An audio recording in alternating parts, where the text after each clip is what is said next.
et du Saint-Esprit. Seigneur, envoie ton Esprit Saint qui renouvelle la face de la terre. Écoutons l'évangile proposé pour notre méditation en ce jeudi 9 juillet. L'évangile est tiré de l'évangile de Saint Matthieu, chapitre 10, versets 7 à 15. En ce temps-là, Jésus disait à ses apôtres: sur votre route, proclamez que le royaume des cieux est tout proche. Guérissez les malades, ressuscitez les morts, purifiez les lépreux, expulsez les démons. Vous avez reçu gratuitement, donnez gratuitement. Ne vous procurez ni or, ni argent, ni monnaie de cuivre à mettre dans vos ceintures, ni sac pour la route, ni tunique de rechange, ni sandales, ni bâton. L'ouvrier, en effet, mérite sa nourriture.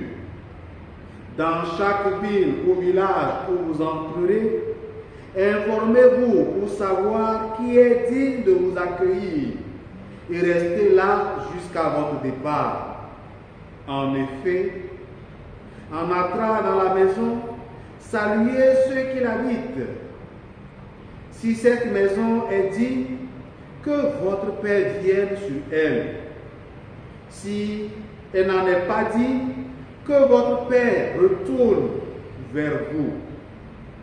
Si l'on ne vous accueille pas et si l'on n'écoute pas vos paroles, sortez de cette maison ou de cette ville et secouez la poussière de vos pieds.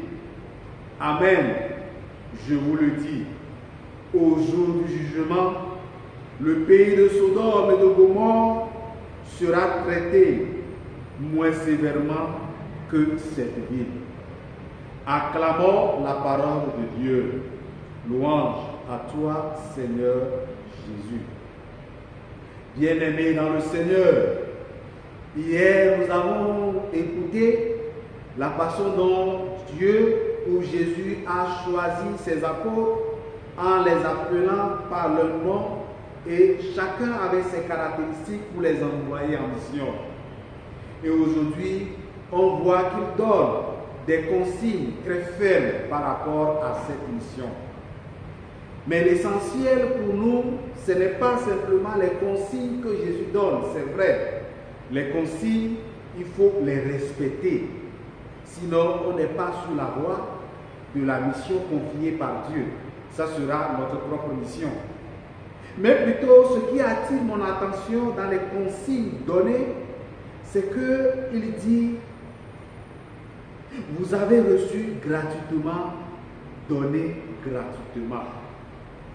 Et je crois que c'est une parole qui sonne très fort à l'intérieur de moi-même. Et je crois que ça doit sonner également très fort à l'intérieur de tout un chacun de vous.